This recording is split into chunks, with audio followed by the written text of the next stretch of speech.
Umalma ang ilan sa mga kasalukuyan at dating mambabatas na napabilang sa NAPOLIS o listahan ng mga idinadawit sa pork barrel scam. Buwelta ng ilan, pamumulitika lang ang mga naturang listahan. Narito ang report ni Mav Gonzalez. Ang pagsasapubliko ng listahan ni Janet Lim Napoles ng mga opisyal na sangkot umano sa pork barrel scam, umani ng iba't ibang reaksyon mula sa mga personalidad na nabanggit dito. Ang ilan sa kanila, mga aktibo pamanding bumabatiko sa anomalya. Si Budget Secretary Butch Abad, itinangging siya ang nagturo kay Napoles ng mekanismo ng paglalagak ng PDAF sa mga NGO. Ni hindi nga raw siya nakipag-ugnayan kay Napoles. Dapat talagang mag-imbestiga ang Department of Justice at ang Ombudsman. Mas gusto ko ngayon, kasi mabuti na yung maagang maliwanagan ang publiko dun sa katotohanan.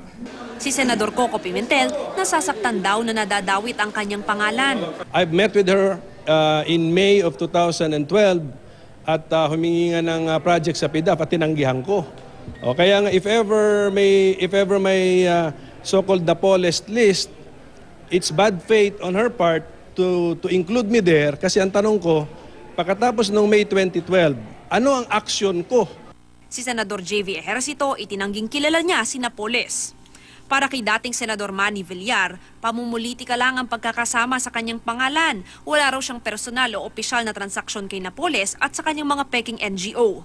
Maging si Senadora Pia Cayetano, itinangging nagkatransaksyon sila ni Napoles o ng mga NGO nito. Lahat ng records ng PDAF ko are submitted to DBM. Anyone can scrutinize it. I have never ever received any commission in my whole life with respect to PDAF. Si Senadora Lauren Legarda, hindi raw nag-endorso ng kahit anong NGO para makinabang sa kanyang PDAF. Hindi ko sila kilala. Pangalawa, ang NGOs nila ay hindi ko rin kilala o alam. At pangatlo, siguro pinakamahalaga, ni minsan ay wala akong ini-endorsong NGO sa kanila o iba man NGO. Itinanggi rin ni na Senador Bongbong Marcos, Alan Peter Cayetano at Chase Escudero na sangkot sila sa anomalya. For the record, sir, you never transacted with Napoles or she never approached you? No, I have never, no. I've said it before. Hindi ba lahat na hanapan na ng picture? Wala naman akong picture, wala naman akong contact. That I am very, very, very confident about. Dahil nagpakawala si Napoles ng weapons of mass destruction and destruction. Distraction because dinidistract niya, no? Kino-confuse niya ang tao para mawala sa issue sa kanya, para tumagal ang kaso at mapawalan sala sila by 2016. No? Galing ang mga listahang naglilipa na kay Napoles, bakit ba nagsisilbing tagapagsalita, messenger at ahente itong mga taong ginagamit nila?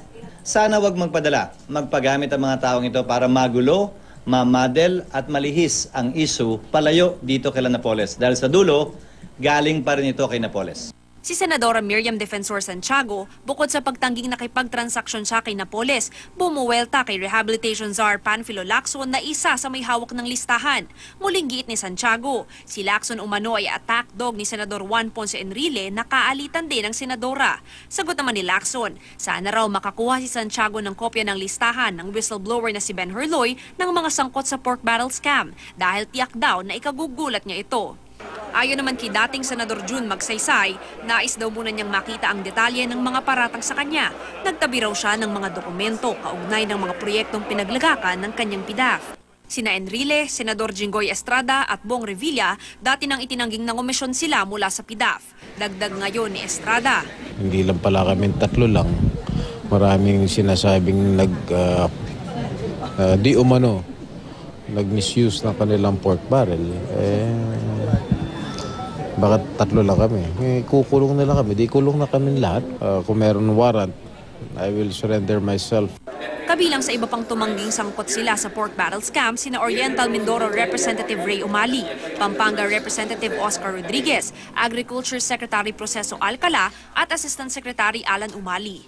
Sinusubukan pa ng GMA News na kunin ang panig ng iba pang personalidad na nabanggit sa listahan. Ang ilan sa kanila, hindi sumasagot sa aming mga text at tawag. Para sa unang balita, Mav Gonzalez reporting.